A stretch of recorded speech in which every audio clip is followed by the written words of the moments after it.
Cette vidéo entre dans le thème des fonctions trigonométriques qu'on va étudier, donc fonctions sous le nom cosinus et sinus. L'objectif de cette vidéo, ça va être donc d'être capable d'essayer de retrouver des formules qui relient cosinus et sinus entre elles. Des formules un peu caractéristiques, celles qui sont écrites ici. Et donc on va essayer de le retrouver de manière de comprendre d'où elles viennent, c'est-à-dire de les retrouver de manière géométrique à l'aide du cercle trigonométrique.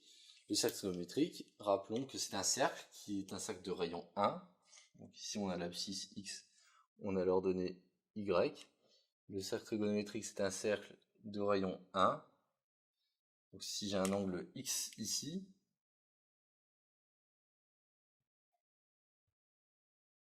la projection sur l'axe des abscisses de ce point, ça sera ce qu'on appelle cosinus x.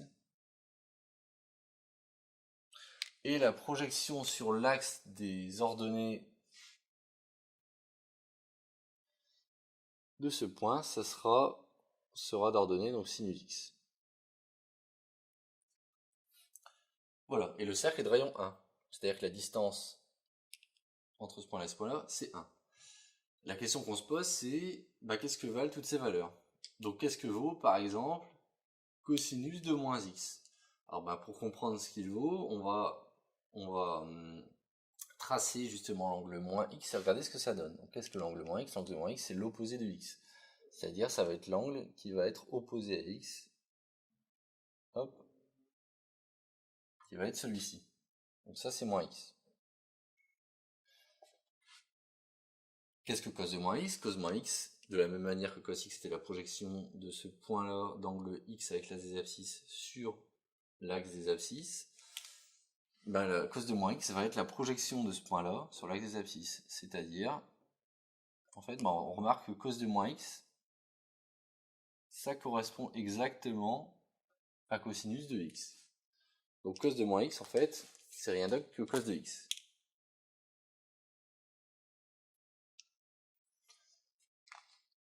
Que vaut sinus de moins x? Le sinus de moins x, c'est l'ordonnée, la projection en fait sur l'axe des ordonnées de ce point-là, c'est-à-dire, voici sinus de moins x. Qu'est-ce que sinus de moins x? En fait, on remarque que la longueur qui est ici, c'est moins la longueur qui est ici. Donc en fait, sinus de moins x, c'est rien d'autre que moins sinus x. En fait, on fait moins sinus x et on tombe sur sinus de moins x. Donc ici, sinus de moins x est égal à moins sinus x. Et ceci, donc pour un angle x réel quelconque. Donc pour tout x appartenant à R. Bon, ces deux relations qui sont ici, en fait, on les connaît déjà. Elles correspondent à la parité de la fonction cosinus et l'imparité de la fonction sinus. Cosinus est une fonction paire, c'est-à-dire symétrique par rapport à l'axe des ordonnées. Sinus est une fonction impaire, c'est-à-dire symétrique par rapport à 0. Symétrie centrale de centre 0. Et donc ces deux relations, en fait, on les connaît déjà, mais on les retrouve sur le cercle trigonométrique. Bon, continuons, essayons donc de déterminer le cosinus de pi moins x. Alors il s'agit de tracer d'abord pi moins x. Qu'est-ce que pi moins x? Donc on part d'ici. Pour tracer pi moins x, on fait un angle pi. Donc un angle pi, c'est 180 degrés.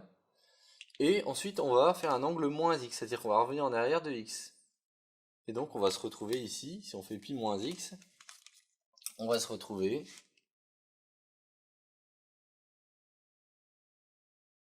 avec cet angle-là. Donc l'angle pi moins x, c'est ça. C'est un angle, on a fait pi, et on a remonté de x. Pi moins x, quel est son cosinus? Son cosinus, c'est la projection sur l'axe des abscisses qui est ici. Donc là, j'ai cosinus de pi moins x. Cosinus de pi moins x, en fait, on remarque que la distance qui est ici, c'est la même que celle qui est ici. Sauf que cosinus de pi moins x, c'est du côté des négatifs. Donc cosinus de pi moins x, en fait, ça va être moins cosinus x. Cosinus de pi moins x, c'est donc moins cosinus x. Que vaut sinus de pi moins x? Sinus de pi moins x, c'est l'ordonnée. Et donc ça correspond exactement à sinus x. Donc sinus de pi moins x, c'est sinus x.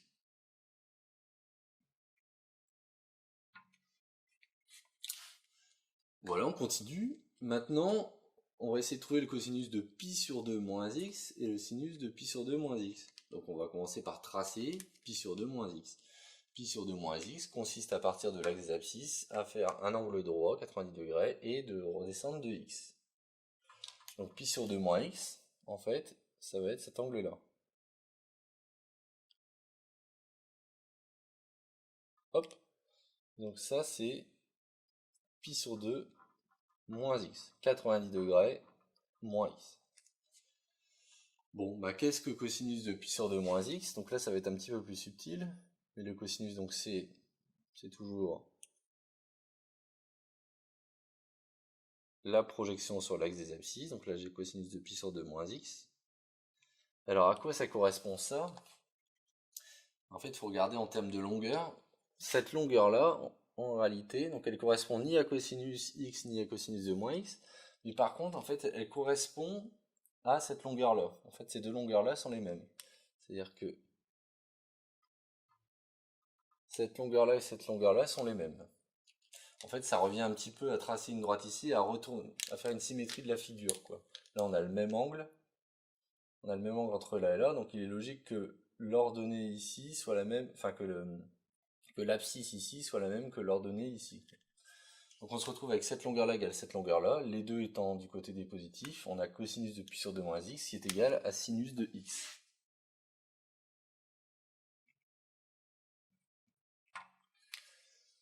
Même chose maintenant pour le sinus de pi sur 2 moins x, bah c'est l'ordonnée de ce point. Le sinus de pi sur 2 moins x, c'est cette longueur-là, que je vais tracer ici en rouge. Cette longueur-ci. Maintenant, cette longueur-ci, à quoi elle correspond? Bah, en fait, de la même manière que ça correspondait à ça, elle va correspondre à la longueur entre 0 et cos de x. C'est-à-dire cette longueur-ci. Et donc on se retrouve au final avec sinus de pi sur 2 moins x est égal à cosinus de x.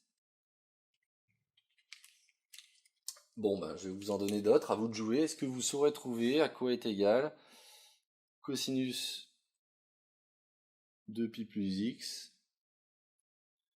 sinus de pi plus x,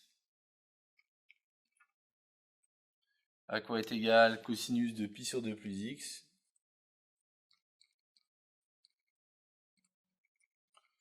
et sinus de pi sur 2 plus x. Graphiquement, géométriquement. Donc là, ça c'est petit exercice pour voir si vous avez compris un petit peu, grâce au dessin, comment est-ce qu'on fait pour obtenir les valeurs du cosinus et de sinus d'un certain nombre d'angles en fonction des cosinus de x et des sinus de x. Je voudrais terminer la vidéo en rappelant en fait la formule d'addition qui pourrait être substituée à ce raisonnement, qui pourrait nous permettre de trouver ces angles, qui est la formule, enfin les formules donnant le cosinus de a plus b et le sinus de a plus b. Alors ça c'est la formule analytique, il est bienvenu d'être capable de faire la correspondance entre ces égalités et leur représentation géométrique, d'être capable de les retrouver à partir du dessin, parce que ça les rend beaucoup plus naturels. Donc les deux formules dont je parle et qui peuvent permettre de retrouver ces choses-là sont les suivantes, sont les deux formules d'addition qui relient cosinus de a plus b à cos a cos b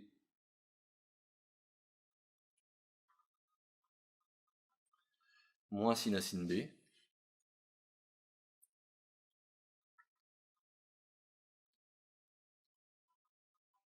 Et sinus de a plus b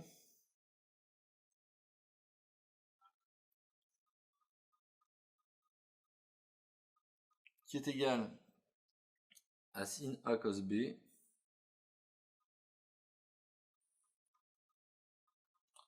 plus sin b cos a.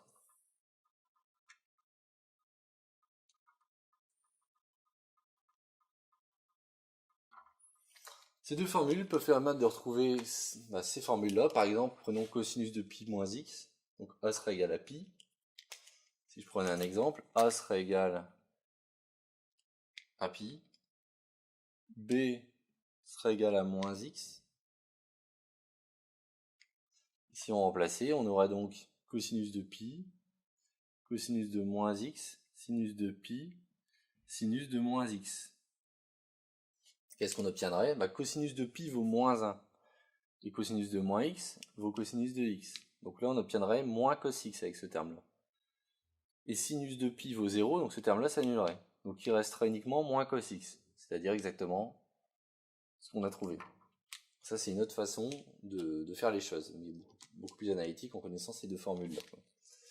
Et donc ça termine la vidéo qui explique comment retrouver géométriquement un certain nombre de formules liant le cosinus et sinus grâce au cercle trigonométrique.